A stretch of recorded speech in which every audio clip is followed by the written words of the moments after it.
और बच्चों कैसे हो? बहुत सुंदर दिन है आज। ये चढ़ता हुआ सूरज और जाती हुई सर्दियाँ, ज़बरदस्त कॉम्बिनेशन है। थोड़ी थोड़ी सर्दी लग भी रही है और थोड़ी थोड़ी जो है वो हीट सन से आ भी रही है। दोनों का ये कॉम्बिनेशन जो है ये बहुत ही मज़ेदार होता है। वैसे आपको क्या अच्छा लगता है, सर्दियाँ या गर्मियाँ? मुझे तो बेसिकली सर्दियाँ अच्छी लगती हैं, लेकिन जब सर्दी बहुत ज़्यादा हो जाती है तो थोड़ी सी ठंड लगती भी है। अब अपना एक्सपीरियंस बताना है ना। मैं तो छत पे आया था आज ये काली गाजर की कांजी पीने।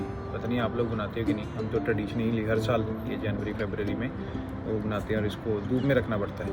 तो फिर एक चार्म भी होता है छत पे आने का कि छत पे आए, एक गिलास डाला और पी लिया। फिर मुझे लगा कि काफ़ी दिन हो गए आपसे बात नहीं हुई, तो we can talk to each other. बाकी आप लोगों का प्यार, बहुत अच्छा response, amazing, and as always love you all.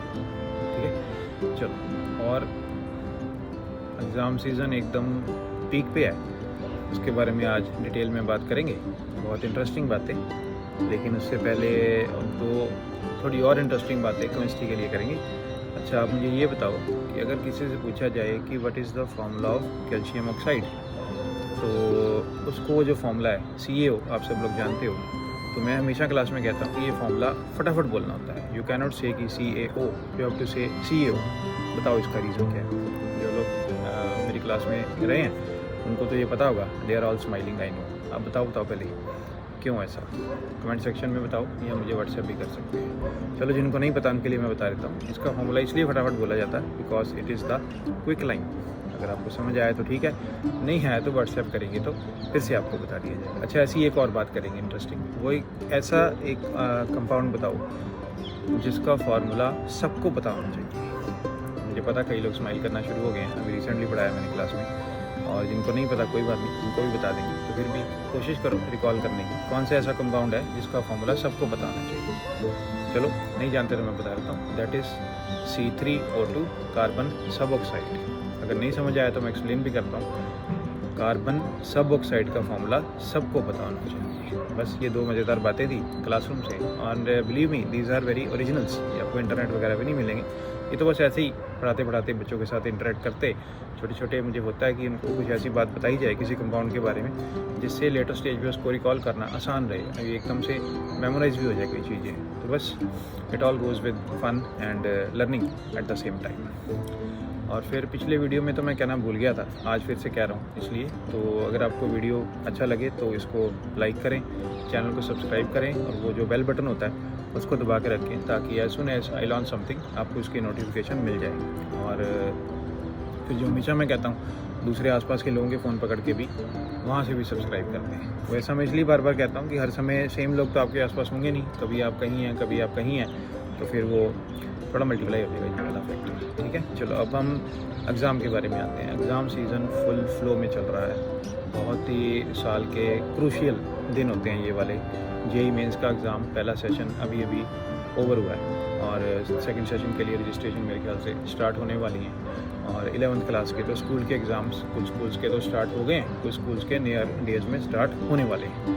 और +2 के बोर्ड्स भी थोड़ा टाइम रह गया, बस स्टार्ट होने वाले। तो एकदम पीक पे है एग्ज़ाम सीजन। तो इसका थोड़ा सा कभी कभी जैसे ना एग्ज़ाम वाला टाइम है तो इसका स्ट्रेस नहीं होना चाहिए। ये तो बहुत एक इंटरेस्टिंग है। जो भी आपने सारा साल या पिछले 2 साल में हार्डवर्क किया है, अब तो ये उसका हार्वेस्ट टाइम है कि आपको उस चीज़ को परफॉर्म करना है और उसमें से आउटकम आपके सामने आएगा। एक पता चलेगा कि जो भी आपने मेहनत की है एकदम निखर के आपके सामने आएगी। मैं तो हमेशा कहता हूँ कि एग्ज़ाम्स को इस अप्रोच के साथ लेना चाहिए। तो पहले बात करते हैं JEE मेंस के बारे में। पहला सेशन ओवर हो गया। अब कई बच्चों ने मुझे मैसेज किया या फ़ोन किया कि सर अब ये फाइनल पेपर हो गया, ऐसे ऐसे हुआ है, तो अब बताओ अब मुझे क्या करना चाहिए। तो मैंने तो उनको देखो बिल्कुल बेसिक सी एडवाइस दी है कि एक आध दिन आप रेस्ट कर सकते हैं, थोड़ा ब्रेक ले सकते हैं, उसके बाद फिर से स्टार्ट हो जाओ। क्योंकि देखो आप लोगों का एग्ज़ाम सीज़न ही अभी चलेगा प्रैक्टिकली जून तक। अब बहुत सारे पेपर आपको देने, including the board exams and other entrance exams plus JEE mains का सेकंड सेशन। और जिन लोगों का मेडिकल है, नीट का एग्ज़ाम भी धीरे धीरे करके पास आता जा रहा है।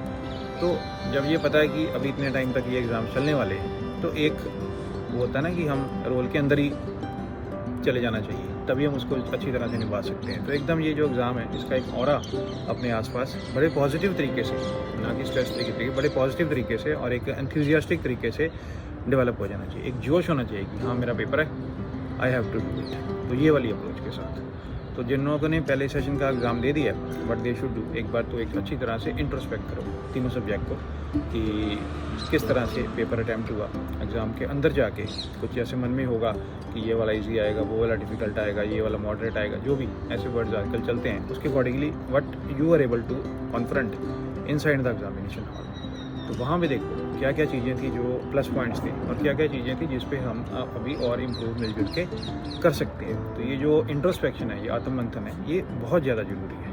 उसी से जो नेक्स्ट वाला सेशन है उसकी प्रेपरेशन को हम प्लान कर सकते हैं। और प्लान सिर्फ प्लान नहीं, एक थोड़ा एनहेंस्ड तरीके से उसको प्लान करना बहुत ज़रूरी है। और टाइम बाउंड भी होना चाहिए, बीच में बोर्ड के एग्ज़ाम भी आ रहे हैं। तो जैसे मैं क्लास में नॉर्मली बात करता हूँ कि सपोज़ एक कोई पर्टिकुलर चैप्टर है, तो उसके आपने 3-4 सोर्स से क्वेश्चंस कर लिए, एनसीईआरटी वगैरह अच्छी तरह से कर ली है, आपने अपने टीचर के नोट्स और असाइनमेंट्स भी कर लिए हैं, आपने उसके टेस्ट वगैरह भी रिवाइज कर लिए हैं, फिर आपने प्रीवियस ईयर क्वेश्चंस भी कर लिए और एक एक्स्ट्रा बुक से वो भी कर लिए।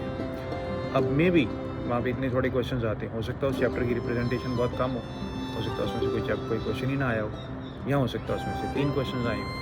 अब जितने मर्जी क्वेश्चन कर लिए, at the end of the day matter ये करता है कि जैसे ही एग्ज़ाम में आपके सामने उस टॉपिक का कोई एक क्वेश्चन आता है, हाउ डू यू रिएक्ट। जो क्वेश्चन आ रहा है that is the act and it matters how do you react. इस क्वेश्चन को देख के आपको उस समय ऑन द स्पॉट कैसा फील हुआ। थेरेटिकल क्वेश्चन हो सकता है, न्यूमेरिकल हो सकता है, असर्शन रीजन टाइप क्वेश्चन हो सकता है, कुछ और कंसेप्चुअल ऑप्शंस वाला क्वेश्चन हो सकता है। उसको देख के हाउ हैव यू रिएक्टेड, और क्या उन ऑप्शंस में से हम लोग आंसर एक्सट्रैक्ट कर पाए हैं कि नहीं कर पाए। अब ये इस बात पे डिपेंड नहीं करता कि आप कितने क्वेश्चंस करके आए, ये तो वो मूवमेंट को कैप्चर करने वाली बात होती है। जैसे मैं क्लास में कहता हूँ कि वो जो तीसरी वाली तैयारी होती है, फिर से रिवाइज कर लेते हैं। 3 तैयारी कौन सी होती है? एक होती है टॉपिक की तैयारी, दूसरी होती है सब्जेक्ट की तैयारी, और तीसरी होती है अपनी तैयारी। वो जो अपनी तैयारी है वो फिर आपको सिखाती है कि हम लोग किसी पर्टिकुलर क्वेश्चन या किसी पर्टिकुलर टॉपिक की तैयारी नहीं कर रहे हैं, हम लोग उस मोमेंट की तैयारी कर रहे हैं जब एक डिसाइडिंग टाइम पे किसी एग्जाम में वो क्वेश्चन आपको उस चैप्टर में से या उस टॉपिक से पूछा जाएगा, and you react to it in a successful manner, कि आपको वो मोमेंट कैप्चर करनी होती है। वो कैप्चर करने का मतलब ये है कि कभी कभी जैसे बच्चे कहते हैं सर मुझे आता था लेकिन मेरा छूट गया, मतलब मोमेंट कैप्चर नहीं हुई। सर मुझे आता था, मेरा गलत मार्क हो गया, वो मोमेंट भी कैप्चर नहीं हुई। सर वो आता था लेकिन मैंने सारी ऑप्शंस ध्यान से नहीं पढ़ी, तो इस वजह से मैं थोड़ा जल्दी मार्क कर गया, वो भी मोमेंट कैप्चर नहीं हुई। या कई बार ये कहते हैं कि सर वहाँ पे लिखा था which of the following is not, लेकिन मैंने नॉट पढ़ा ही नहीं, तो मैंने ऐसे कोई ऑप्शन मार्क कर दी, वो मोमेंट कैप्चर नहीं हुई। तो capturing the moment is very important. तो उसके लिए फिर ये जो असली तैयारी है, अपनी तैयारी, वो सिलेबस से थोड़ा ऊपर उठ जाती है कि जैसे जैसे आप पढ़ते हैं अपने एक्सपीरियंस से, आप अपने आप को कैसे अपग्रेड करते हैं। और अब तो जेईई मेंस का सेशन 1 का एग्ज़ाम आपने अच्छी तरह से दे लिया है, तो अब तो एक और लेवल अप हो गया। Now you are more I will say experienced, more mature about handling the next session. तो इस चीज़ को आप लोग अपनी स्ट्रेंथ बनाओ। सभी के लिए ये मैसेज है, take it as a strength of yours कि आपने एक पेपर में अटैम्प्ट कर लिया और अब आप नेक्स्ट वाले के लिए और बेहतर तरीके से अपने आप को प्रेजेंट कर सकते हैं। ना कि ये सोचो कि इस बार जो एक्सपेक्टेड था उतना मेरा नहीं हुआ, मुझे ज़्यादा करने चाहिए थे, और इस चीज़ में उलझ के रादर कभी कभी टाइम भी वेस्ट हो जाता है, और कभी कभी वो जो प्रिपरेशन का जो मोटिवेशन है वो भी थोड़ा सा कम हो जाता है। और स्ट्रिक्टली इन चीज़ों से बचें। मैं फिर से कह रहा हूँ कि अब आप मोर एक्सपीरियंसड हैं, ज़्यादा मैच्योर हैं उसके बारे में, आपका जो एक मोर ब्रॉड माइंडेड विज़न है एग्ज़ाम के बारे में, since once you have been through it. तो एक बहुत ही, फिर से पुराना वर्ड आ रहा है, कंसोलिडेटेड तरीके से अपने आप को ऊपर उठाएं और नेक्स्ट फेज़ के लिए प्लान करें।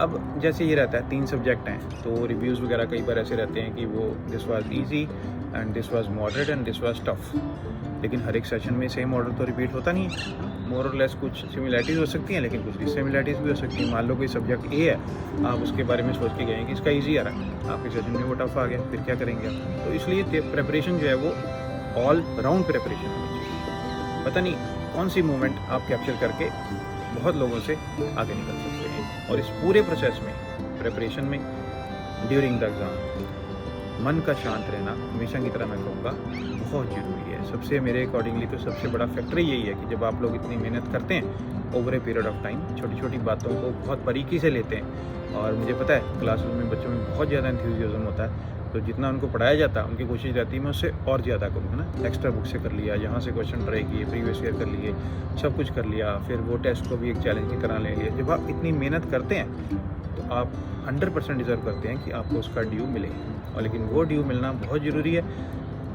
उसके लिए कंडीशन भी ज़रूरी है कि आपका मन इस पूरे प्रोसेस में एकदम से शांत रहे। जैसे पिछली बार मैंने बात की थी कि मूड जो है वो बहुत डिपेंड करता है कि किस तरह का है और आप उसको कैसे लेंगे, वो कांस्टेंट होना चाहिए। अब जो आपको नेक्स्ट प्रिपरेशन करनी है उसके लिए एक विज़न बनाइए और उसके लिए एक अप्रोच डेवलप करिए और इंट्रोस्पेक्शन के थ्रू देखिए कि क्या और आप बेहतर कर सकते हैं पिछली बार से, ताकि एग्ज़ाम में जाके जैसे ही there is an act, how do you react to it.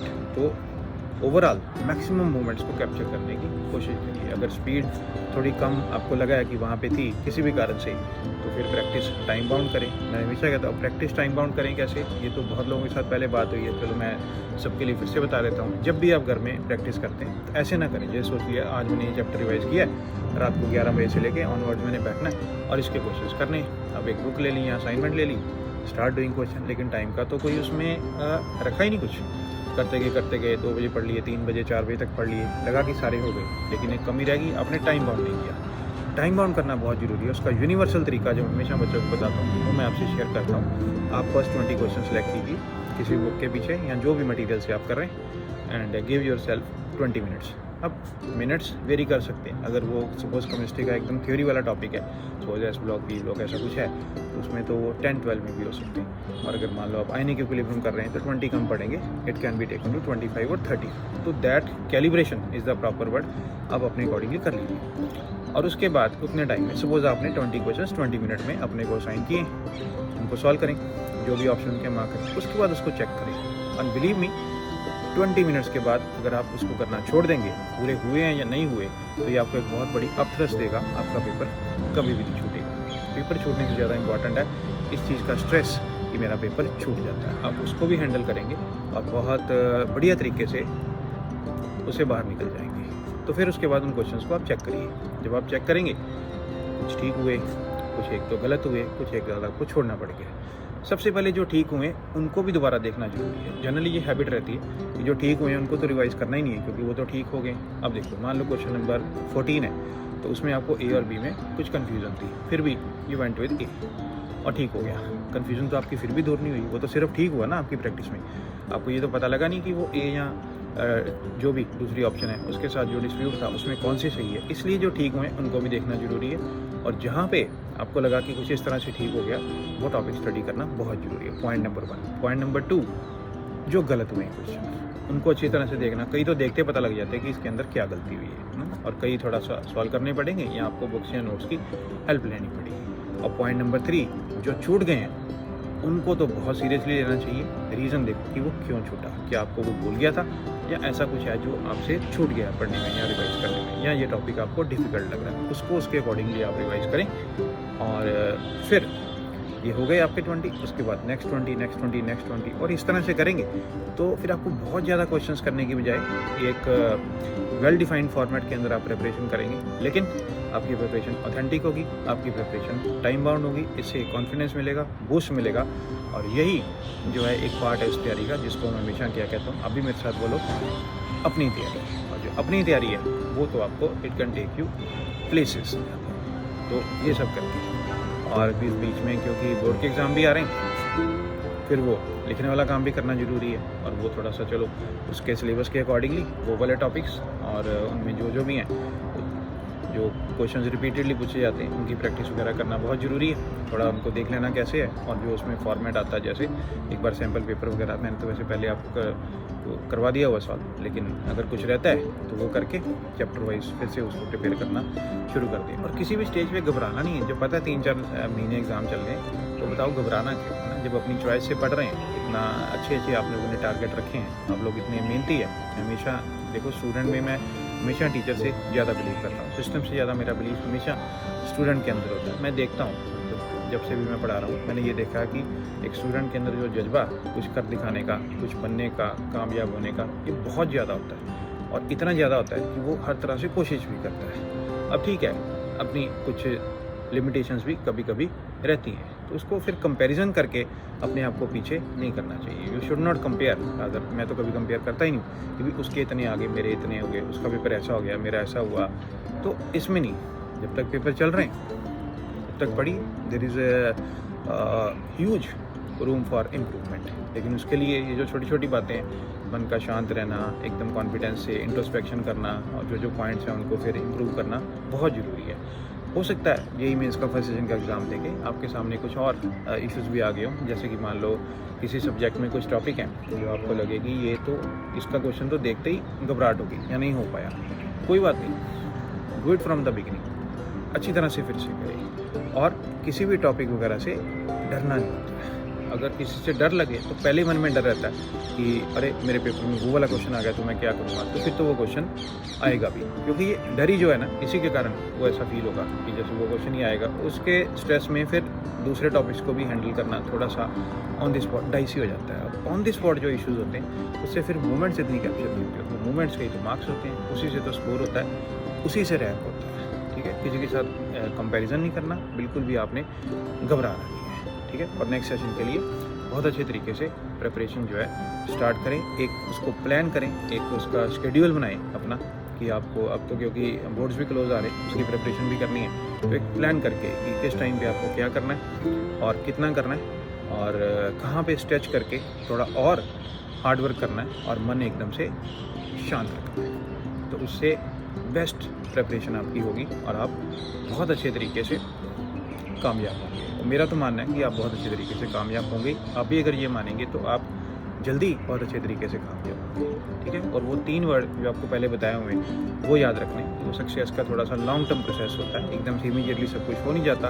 वो if I can recall, one of them is persistence, then there is patience and there is perseverance. तो इन तीनों को मिला के तो कुछ भी हासिल किया जा सकता है। इन पॉइंट्स पे जोर लगाओ, अपने आप को पहचानो, अपने आप में बिलीव करो and come out stronger every time. Believe me, come out stronger every time. अब जो 11th क्लास के स्टूडेंट्स हैं उनके भी एग्ज़ाम चल रहे हैं, उनको बहुत सीरियसली लेना चाहिए। सारा साल आपने मेहनत की है तो फिर उसका ड्यू जो है आप डिज़र्व करते ही हैं। तो अच्छी तरह से फोकस करो। किसी भी ये नहीं सोचो कि 11th के एग्ज़ाम है तो उसको बड़ा लाइटली लेना है। लाइटली बिल्कुल नहीं लेना है। उनको अच्छी तरह से पढ़ के प्रॉपर तरीके से प्रिपेयर करके एक फुल एंथुजियाज्म के साथ वहाँ पे अटैम्प्ट करके आना है। ठीक है, और उसके बाद फिर नेक्स्ट सेशन के लिए प्लान करना है क्या कैसे करना है। अब ये छोटी छोटी बातें जो है मैं आपसे कर लेता हूँ तो मुझे बहुत अच्छा लगता है। और आप लोगों का जो रिस्पांस आता है, कुछ लोग तो ये नीचे कमेंट करके इसके बारे में बात करते हैं, कुछ लोग फिर पर्सनली मैसेज वगैरह करते हैं, कोई फ़ोन करते हैं, कोई मिलने भी आ जाते हैं। तो बस वो जो एक